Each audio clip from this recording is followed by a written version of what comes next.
Assalamualaikum warahmatullahi wabarakatuh. Bagaimana kabarnya anak-anak? Sehat semua kan? Sudah siap? Mari kita memulai pelajaran fikih pada pagi hari ini dengan bacaan basmalah bersama-sama. Bismillahirrahmanirrahim. Baik, kali ini kita akan membahas tentang hudud. Tahu apa belum? Apa itu hudud?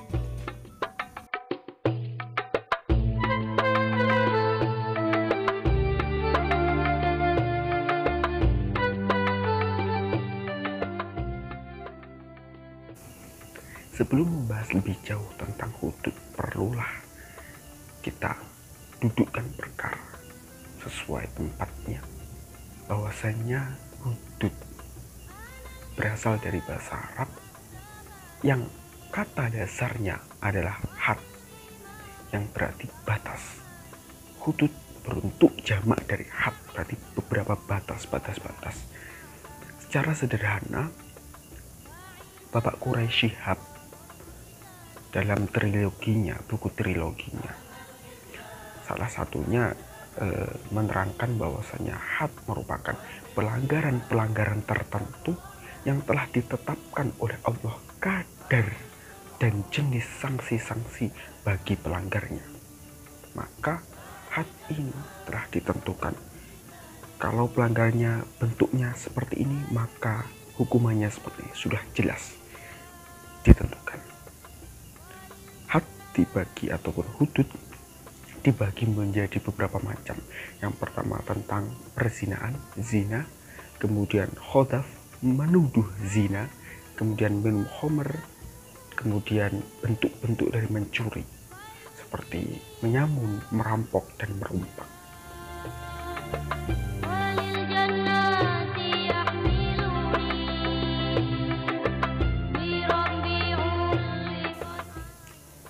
Pembahasan yang pertama mengenai zina atau perzinaan. Secara gampang, zina dapat kita definisikan sebagai persetubuhan antara laki-laki dan perempuan yang tidak halal. Maksudnya adalah masuknya khasafah kepada farjinya perempuan yang di situ tidak dibenarkan oleh syara, bukan istrinya, bukan juga budaknya. Maka hal yang seperti itu masuk dalam kategori zina. Dasar penetapan hukum dari zina ini ada beberapa.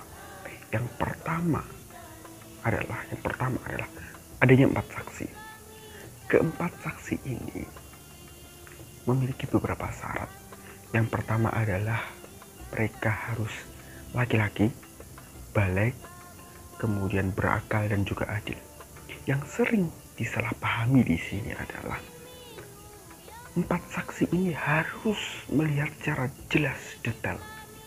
Tidak hanya melihat laki-laki dan perempuan tidak berbusana, kemudian tidur bersama ataupun berpelukan, berciuman, tidak. Seperti kata pepatah, laki-laki itu kalau kita perumpamakan, kita analogikan, keempat saksi itu harus melihat bagaimana sebuah keris masuk ke dalam sarungnya, sebuah khasafah masuk ke dalam farji, itu harus dilihat secara jelas. Keempat saksi itu harus dilihat secara jelas, karena kalau hal tersebut tidak terpenuhi, maka had dari zina ini tidak bisa dijatuhkan. Di sini bentuk kehati-hatian Islam, karena kalau nanti terjadi kasus saksi yang bohong, maka masuk dalam ranah hudud yang lain, yaitu khodaf, menuduh zina. Itu sangat tidak dibenarkan. Maka sangat jarang dan bahkan tidak mungkin had dari zina ini terpenuhi karena sulitnya kriteria saksi yang ada. Itu yang pertama. Yang kedua, penetapan hukum bisa terjadi apabila ada pengakuan diri sendiri. Si A ini berzina, mengaku pada hakim, Pak Hakim saya berzina. itu juga dibenarkan. Hal ini tergambarkan dalam salah satu riwayat bahwasanya ada seorang perempuan yang mengaku kepada Kanjeng Nabi, meminta hukum kepada Kanjeng Nabi. Nabi, saya ini berzina bla bla bla bla, dan seperti ini. Kemudian untuk menjaga agar hal ini tidak terjadi, Kanjeng Nabi menghiraukan, tidak memperhatikan. Kemudian terus didesa, akhirnya Kanjeng Nabi menanggapi, mungkin kamu hanya berciuman. Tidak Kanjeng Nabi, kami bla bla bla bla. Mungkin kalian hanya tidur bersama. Tidak, ya bisa. Baru setelah ditunjukkan korinah yang tepat, korinah yang jelas sebagai salah satu dasar hukum, yang ketiga adalah korinah atau indikasi saya hamil, gitu. Orang itu mengatakan seperti itu, maka baru hati itu dikeluarkan oleh Kanjeng Nabi. Kemudian pembagian dari zina itu ada dua. Yang pertama zina muhson, yaitu zina perzinaan yang dilakukan oleh laki-laki atau perempuan yang sudah atau pernah menikah. Apabila hal ini dilakukan oleh orang-orang yang sudah atau pernah menikah, kemudian memenuhi persyaratan yang ada, maka hukuman yang ditetapkan untuk mereka adalah diranjam, yaitu dilimpari batu, dikubur setinggi leher, disisihkan kepalanya saja, kemudian dilimpari batu sekitar segini ya, sampai mati, itu dirajam. Kemudian untuk zina, jenis zina yang kedua adalah zina ghairu muhsan, yaitu zina yang dilakukan oleh perawan dan penjaga. Hukumannya adalah dijilid 100 kali, kemudian diasingkan 1 tahun. Penetapan hukum ini memang dirasa sangat keras, dirasa sangat kejam. Namun di balik hal ini ada hikmah yang terkandung, hikmah yang sangat bagus. Salah satunya adalah menjaga harkat dan martabat manusia. Karena apabila zina, perzinaan ini dibiarkan, maka apa bedanya manusia dengan hewan? Seperti itu. Kemudian juga menjaga atau menjelaskan keturunan. Bayangkan saja seorang perempuan yang berzina, yang berhubungan dengan banyak laki-laki, nanti anaknya akan kebingungan, bapak saya siapa, kan seperti itu. Maka dengan adanya had atau hukuman para pezina, ini akan meminimalisir kerancuan dalam nasab. Yang selanjutnya adalah memelihara keamanan. Dengan adanya had ini, maka akan muncul ketakutan, akan muncul rasa jerak kepada para pezina, yang nantinya akan tercipta kehidupan yang harmonis. Karena apa? Tidak ada ceritanya pelakor atau perselingkuhan, itu tidak ada. Yang terakhir adalah had ini akan memunculkan manusia-manusia yang bermoral. Karena dengan adanya situasi yang sedemikian rupa dibentuk dan juga harmonisasi yang begitu indah, maka kehidupan akan bermoral.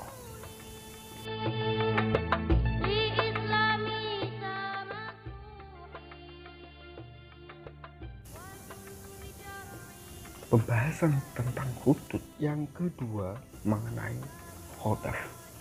Qadhaf secara bahasa dapat kita artikan melempar ataupun menuduh. Maksudnya adalah perbuatan yang dilakukan seseorang dengan cara melemparkan fakta atau menuduh kepada seseorang yang telah berbuat zina. Ambil contoh, si A menuduh si B berbuat zina, padahal belum ada bukti-bukti yang nyata. Itu dimasukkan dalam kategori qadhaf. Qadhaf ini memiliki had atau bentuk hukuman berupa cambukan sebanyak 80 kali untuk orang yang merdeka dan 40 kali, maknanya setengah dari orang yang merdeka, bagi budak. Beberapa syarat dari khodaf antara lain yang pertama kholif, yaitu orang yang menuduh. Orang yang menuduh ini memiliki syarat yaitu balik, kemudian berakal, kemudian beragama Islam, dan tidak ada paksaan. Jadi kalau ada orang yang belum balik, atau orang gila, ataupun orang yang tidak Islam, ataupun orang yang dipaksa untuk menuduh orang lain berzina, ini gugur, tidak kejatuhan had ini. Yang kedua adalah maktuf, yaitu orang yang dituduh. Unsurnya seperti itu. Jadi ada orang yang menuduh, ada orang yang dituduh. Orang yang dituduh ini ada beberapa syarat juga. Yang pertama adalah balai, berakal, Islam, kemudian merdeka, dan terjaga dirinya. Maksud terjaga di sini, dia benar-benar tidak melakukan perbuatan yang dituduhkan itu. Namun apabila orang yang dituduh itu terbukti melakukan, berarti tuduhannya benar. Orang yang menuduh ini tidak dijatuhi had.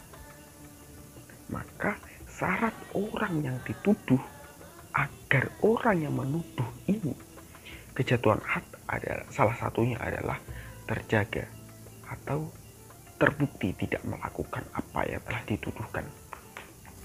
Yang ketiga adalah maktuf bih, yaitu perkara yang dituduhkan, bisa berupa perkataan ataupun tulisan. Bentuk konkret dari penuduhan itu maksudnya. Khodaf, bentuk penuduhan ini bisa gugur, maknanya tidak kejatuhan had, tidak kejatuhan hukuman apabila mengalami beberapa kejadian. Yang pertama adalah mendatangkan empat saksi. Apabila orang yang telah menuduh seseorang berzina bisa mendatangkan 4 saksi sesuai dengan kriteria yang ada dalam perzinaan tadi, yaitu orang itu Islam, kemudian balik, berakal, laki-laki, kemudian melihat secara nyata, melihat secara jelas baik posisi, tempat, kesamaan cerita, dan juga melihat masuknya hasafah dalam farji, maka had dari khodaf ini tercabut, hilang. Kemudian juga had ini bisa hilang apabila dimaafkan oleh orang yang dituduh.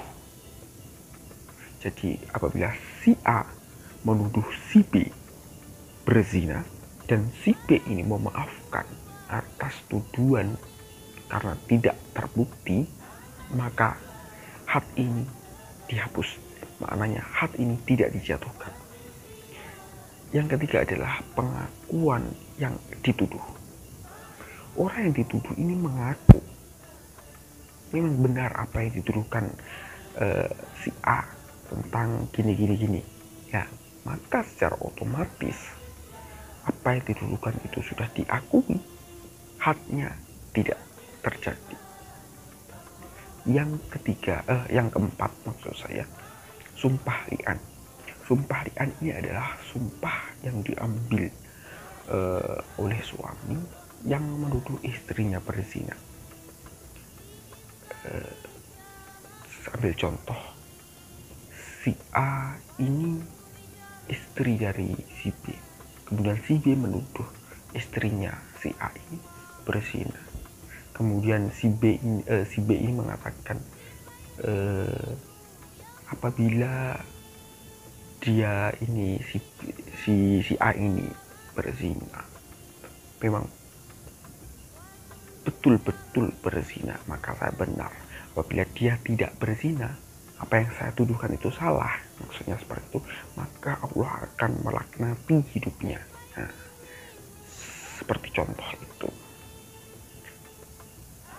Adapun yang kemudian hikmah dari ditetapkannya had khotaf ini adalah kita lebih berhati-hati dalam berkata apabila menuduhkan ataupun menuduhkan perkara yang tidak kita ketahui dengan nyata.